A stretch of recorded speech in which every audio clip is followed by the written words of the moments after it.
Deathstroke number 33, Christopher Priest writing and Ed Benes on the art. Bit of a confession, I didn't get to Deathstroke, but I assume you both read it. Connor? No. Oh. I was running late from work. Oh.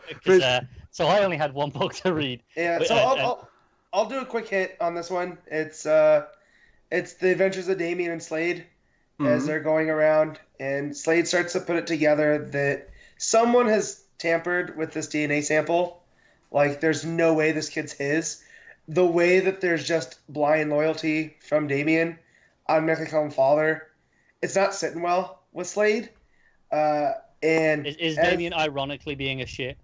No, he's actually just going in, and it's almost a test because he actually won't let Slade kill people. He's getting into the way, but he does it in a way where, no, this is how we operate.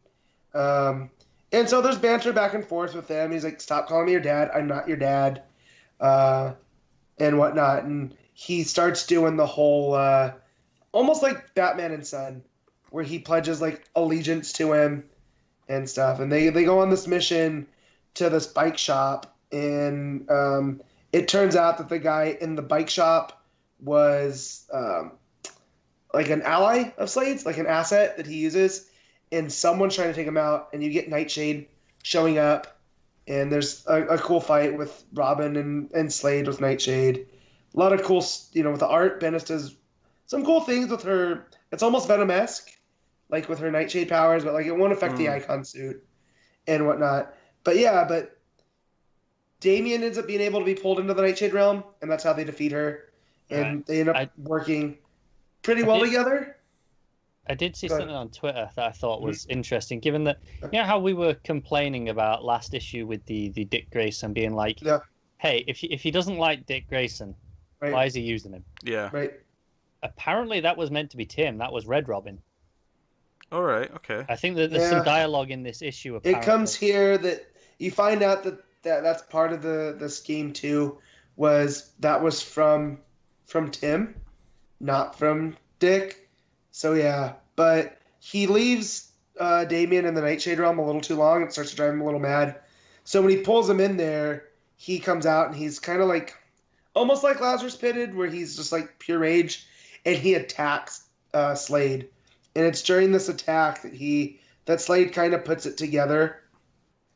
What's not right. But this whole thing that they were trying to get from that Nightshade was trying to get, it ties back to Amanda Waller. So Damien actually did a bait and switch and saved the day. And yeah, I'm getting a little tired of Priest because he does these things with the story where he leaves these little hanging threads and then doesn't come back to them for a while. And just like Slade puts it together that now, after this interaction with Damien, he knows who's pulling this thread, and I feel like it's not going to be Batman. I feel like it is Adeline Kane. It's his wife, and I feel like it's a lesson of him being a father because he abandoned his children so often. And if anyone's a lot like Slade, if any of the kids, it's going to be Damien, because it sure wasn't Joey, and it wasn't Grant. Rose has her issues. So, but yeah, him and Damien work as a team real well, but Slade's manipulations. It's funny because earlier this week, I said to a couple of people, I was like, "Oh yeah, these are the books I've got this week." The only one I'm not really looking forward to is Deathstroke, and because I don't know, my interest has been dwindling in it. But I was intending on reading it. I just ran out of time. But when it became a choice of like that or like something else that I wanted to read, I was like, no, the other one. Definitely. I'm probably gonna stick through to the end of this, and then I'll probably end up dropping it. I've been trying to just keep it with Priest run because Priest will do this, and I'll get out, and then he'll do something that pulls me back in.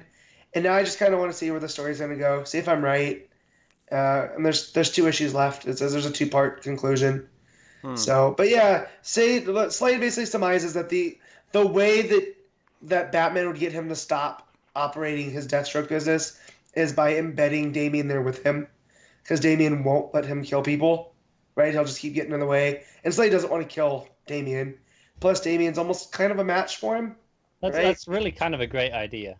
Yeah, right? So, Priest leads you on this way, like, maybe Slade could be his dad, but maybe it's just the League of Assassins training. You know, like there's so many similarities with the way Slade operates and the way that Talia would operate, right? So of course you'd pick him. But when Deathstroke puts it together, and he never actually believes it for a second that Damien's his kid, there's more going on. I don't think it's Bruce that tampered with it. So we'll see. Yeah. What would you rate it, Matt? The art by Bendis is really solid. I mean, Nightshade looks a little bit cheesecakey at times, but that's Bendis in a kind of a nutshell. But the action sequences look really good. Story is a little hit or miss, so this is probably a 6.5, I would say.